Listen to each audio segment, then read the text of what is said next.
चलो दीदी ने ज्वाइन कर लिया, स्टार्ट करते हैं। अटेंडी सेशन में आप सभी का स्वागत, जहां हम शशि दीदी के साथ छठे अध्याय की चर्चा कर रहे हैं। आज हम छठे अध्याय का नेक्स्ट श्लोक पढ़ेंगे। दीदी को प्रणाम और निवेदन कि आज का श्लोक शुरू करें। गीता प्रेमियों को प्रणाम। गुरुर्ब्रह्मा गुरुर्विष्णु गुरुर्देवो महेश्वर गुरुर साक्षात् परब्रह्म तस्मै श्री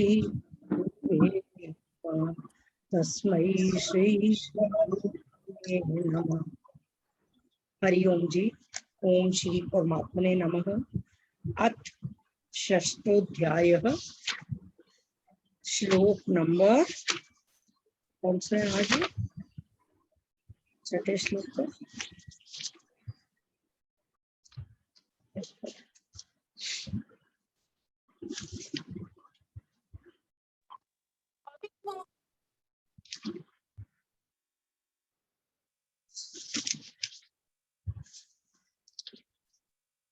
हाँ जी, श्लोक नंबर 24।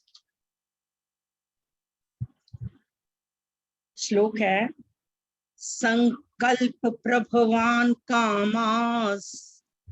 इसके बीच में ध्यान रखना कि आधा स और आधा त, लेकिन हमारा श्लोक का फर्स्ट पार्ट कामास आधे स तक है सिर्फ।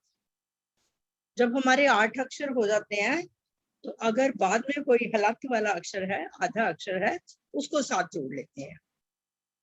तो हमारा ये आएगा संकल्प प्रभवान कामास त्यक्त्वा सर्वान् शेषतः। त्यक्त्वा सर्वान् शेषतः, ये वर्ड है सर्वान प्लस अशेषतः। मनसैवेन्द्रिय ग्रामम, मनसैवेन्द्रिय ग्रामम विनियम्य समन्ततः। विनियम्य समन्ततः संकल्प प्रभवान कामास त्यक्त्वा सर्वान् शेषतः। त्यक्त्वा सर्वान् शेषतः मनसैवेन्द्रिय ग्रामम विनियम्य समन्ततः। विनियम्य समन्ततः। फर्स्ट पार्ट में है संकल्प प्लस प्रभवान प्लस कामास। आगे है त्यक्त्वा सर्वान अशेषतः, और अगली लाइन में है मनसैवेन्द्रिय ग्रामम, मनसा एव इंद्रिय ग्रामम। मन से ही इंद्रिय समूह को समन्ततः सभी ओर से विनियम्य हटाकर। हम श्लोक का एक पार्ट ही करेंगे। आशु जी इसको रिपीट करिए जरा।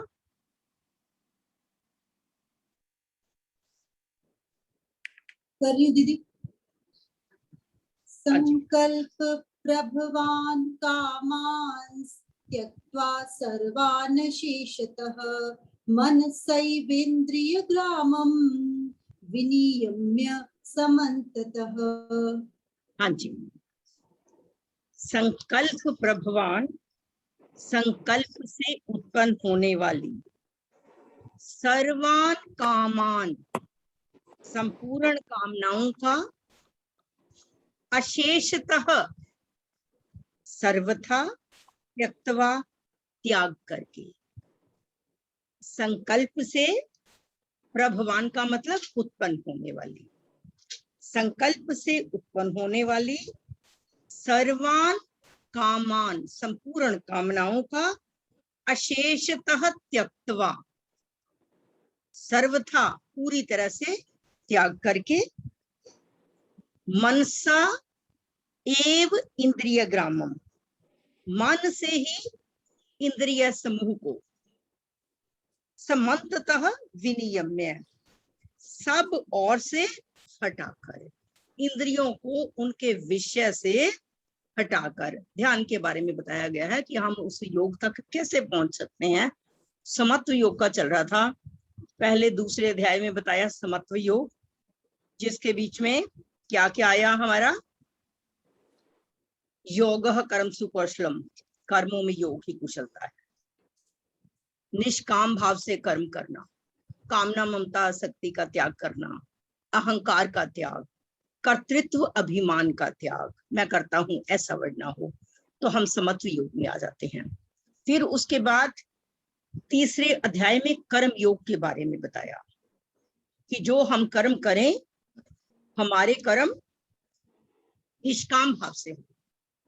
चौथे अध्याय में बताया कि हमारे कर्म अकर्म बन जाएं, यज्ञ रूप बन जाएं।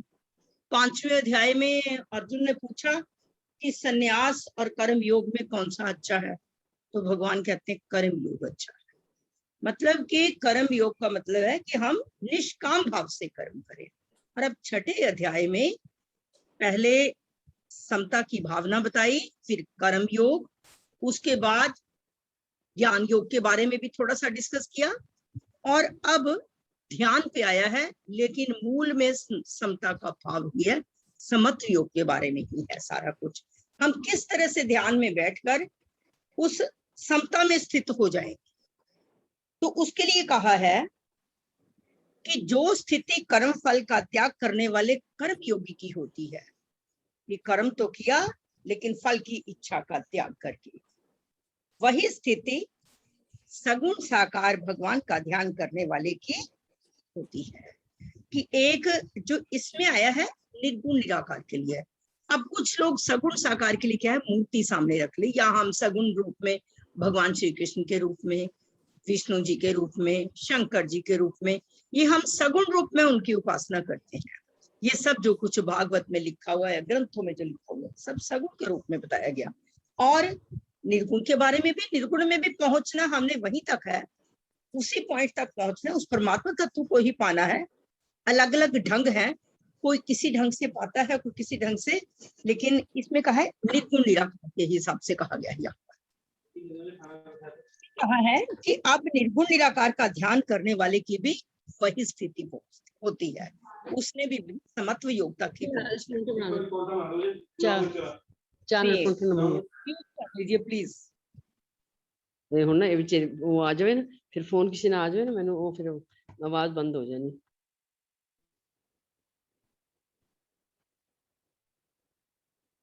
हाँ जी, अब है, सबसे पहले हमारे मन में बहुत सी स्फुरनाएं चलती रहती हैं। स्फुरनाओं का मतलब विचार, कुछ अच्छे कुछ बुरे संकल्प विकल्प चलते रहते हैं, और उनमें से, उन विचारों में से जब हम किसी एक को प्रेफरेंस देते हैं, कुछ उन विचारों में से अच्छे हैं, कुछ बुरे हैं, कुछ नॉर्मल है, हम किसी एक पर जब अपने आप को फिक्स कर लेते हैं, हमारा एक संकल्प बन जाता है, और संकल्प के बाद कामना उठती है। ये मैं मोस्टली एग्जांपल देती हूँ, जैसे हम कपड़े की शॉप पे चले जाते हैं, कोई सूट खरीदना हमने एक है, पहले 10 सूट सामने निकाल लेंगे, वो 10 के भी 20 निकालेंगे, देखते जाएंगे, उनको एक साइड पे रखते जाएंगे जो थोड़े थोड़े हमें पसंद आए। तो ये हमारे मन के पहले मन में भाव आया, स्फुरनाएं आई, और फिर उसके बाद हमने उन भावों के मुताबिक देखा, आंखों से हमने देखा उन चीजों को शॉप पे जाके, और उसके बाद 10 में से 5 एक तरफ कर लिए, फिर 2 कर लिए, फिर हमने एक ही कर लिया। हमारा वो संकल्प बन गया कि हमने इसको लेना है, संकल्प हो गया, और उसके बाद कामना पैदा हुई कि इसे परचेज कर ले। पहले विचार, फिर संकल्प, फिर कामना। लेकिन इसमें क्या कहा गया है कि जो योगी है वो क्या कहता है, उसे जाने की जरूरत नहीं, वो कहता है जो ले आओगे बस ठीक है, मैं वही पहन। उसको नहीं ये कुछ कि ये मेरे को ठीक लगेगा या ठीक नहीं लगेगा। मतलब ये है, ना उसने अपने मन में संकल्प बनाया, ना कामना आई, केवल जीवन निर्वाह के लिए हमें निर्वाह बुद्धि से जो भी कुछ है उसको हम प्रयोग करें। लेकिन जहां पर संकल्प भाव आ जाता है, वहां पर गए, हमारे मुताबिक चीज पसंद नहीं आई, 4 घंटे लगाकर हम वापस आ गए कि आज जो मेरे को चाहिए था वो नहीं मिला। वो क्यों हुआ? संकल्प बनाया हमने, संकल्प हमारा पूरा नहीं हुआ, हम दुखी हुए। तो इसलिए इस श्लोक में कहा है संकल्प से उत्पन्न होने वाली संपूर्ण कामनाओं का त्याग करके। अब कामनाएं तो होंगी, कामना के बिना तो जरूरत है किसी चीज की, तो कामना तो आएगी, लेकिन उस कामना में अगर आसक्ति नहीं है और फल की इच्छा, अच्छा मिल गया बुरा मिल गया, ये वाला भाव नहीं है, समत्व का भाव है, तो वो हमारी कामनाएं जो है उससे हम सुखी दुखी नहीं होंगे। इसके लिए सिर्फ ये कहा है कि जब हमारे अंदर एक बहुत से विचार हैं, विचारों के बाद एक संकल्प बन जाता है, और संकल्प में हम सोचते हैं ऐसा होना है ऐसा नहीं होना, एक फिट हो जाता है कि हाँ ये चीज लेनी है।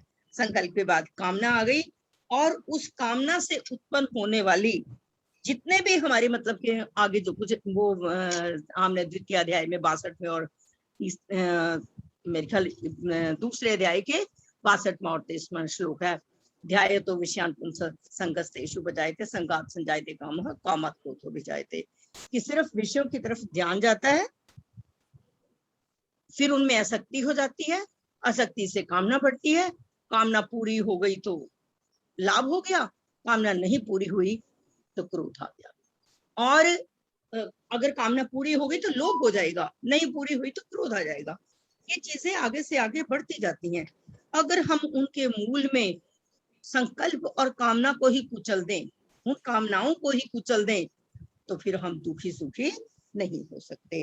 इस श्लोक के बारे में फिर यहाँ पर यह बताया कि संकल्प से उत्पन्न होने वाली संपूर्ण कामनाओं का सर्वथा त्याग करके, उसके बाद कहा है मानसैव इंद्रिय ग्रामम, मनसा एव इंद्रिय ग्रामम, मन से इंद्रियों के विषयों को, इंद्रियों के विषयों को उनसे हटाकर और चारों ओर से हटाकर हम उस धीरे धीरे समत्व भाव में आए। अब इंद्रियों को उनके विषयों से हम कैसे हटाएंगे? इंद्रियां तो आंख रूप को देखना चाहेगी, कान अच्छी कुछ वाणी सुनना चाहेंगे, अच्छी है या बुरी है, जैसे आपके चित्त पे संस्कार है वैसा देखना चाहेंगे। जीभ हड्डी के लिए लगेगी हमारी, और इसी तरह से सुगंधित पदार्थों के लिए घ्राण, जैसे हम परफ्यूम वगैरह यूज करते हैं, इनकी तरफ, या त्वचा के लिए कपड़ा अच्छे से अच्छा, कुछ ये नहीं चाहिए वो नहीं चाहिए, 100 तरह के विचार जो आते हैं, जब हम उनको कंट्रोल कर लेते हैं, इन इंद्रियों को अपने वश में कर लेते हैं, फिर इंसान समत्व के भाव में आ जाता है। और समत्व के भाव में जब आ गए, तब हमारा सुखी दुखी होने का काम खत्म हो जाता है। अब ठीक है, आमतौर पर सब यही कहते हैं, मैं भी उसी में हूँ, बहुत बार फिर भी हम दुखी हो जाते हैं, ह्यूमन बीइंग है, पर बात यह है कि हम अभी उस स्टेज तक पहुंचे नहीं। उस स्टेज तक पहुंचने के लिए वो कहते हैं एक क्षण में भी हम उस स्टेज पे पहुंच जाएं, साल में पहुंच जाएं, सैकड़ों ही वर्ष लग जाए, हमारी सारी उम्र लग जाए, तब भी ना पहुंचे।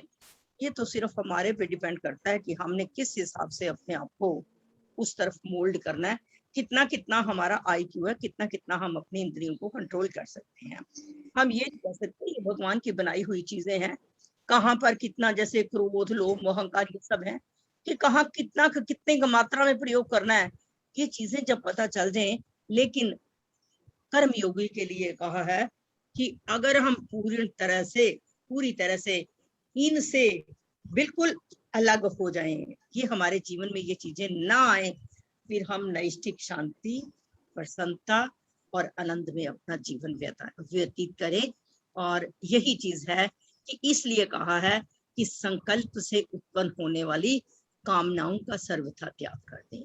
एक तो इसमें टाइम की वेस्टेज, दूसरा अपने मुताबिक नहीं मिली चीज तो दुखी होना है, अगर मिल गई तो लोभ बढ़ जाएगा, फिर और चीजों की तरफ ललक जाता है इंसान। तो इससे बेटर है कि इंद्रियों को अगर हम कंट्रोल कर ले, जबरदस्ती नहीं कंट्रोल किया जा सकता, इनको उन भावों से कंट्रोल करें ताकि हमारा उस तरफ ध्यान ना जाए।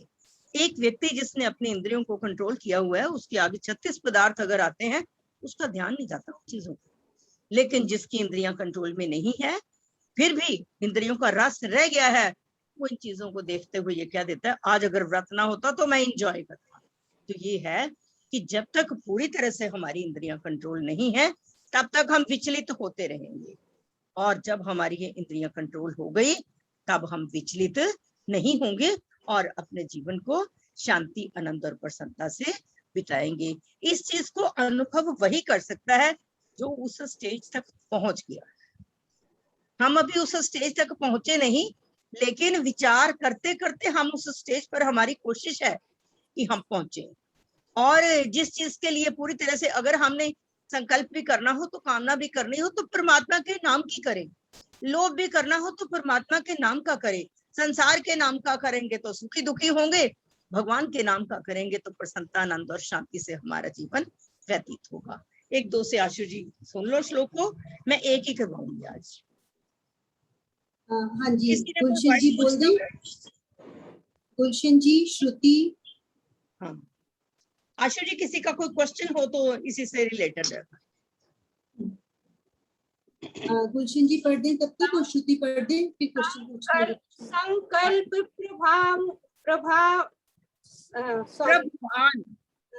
संकल्प प्रभुवान कामांस त्यक्त्वा सर्वान् शेषतः मनसैवेन्द्रिये ग्रामं विनियम्य समन्ततः। गुलशन मैडम, जहाँ आपने बोला कामांस, आपने स पूरा बोल दिया, ये बोलेंगे हम संकल्प प्रभवान कामांस। स की आवाज कम आए, आधा स है। संकल्प प्रभवान कामांस त्यक्त्वा सर्वान् शेषतः मनसैवेन्द्रिये ग्रामं विनियम्य समन्ततः। बिल्कुल ठीक है। नेक्स्ट। संकल्प प्रभवान कामांस त्यक्त्वा सर्वान् शेषतः मनसेन्द्रिये ग्रामं विनियम्य समन्ततः। जो गलती पहले गुलशन मैडम की थी आपने भी वही की, कामांस, स की आवाज कम। संकल्प प्रभवान कामांस, स की आवाज कम। कामांस। हाँ जी, नेक्स्ट। हाँ जी, कुलदीप जी बैठे हैं क्या? कुलदीप जी, हाँ कुलदीप जी। जी और उसके बाद सुधा जी।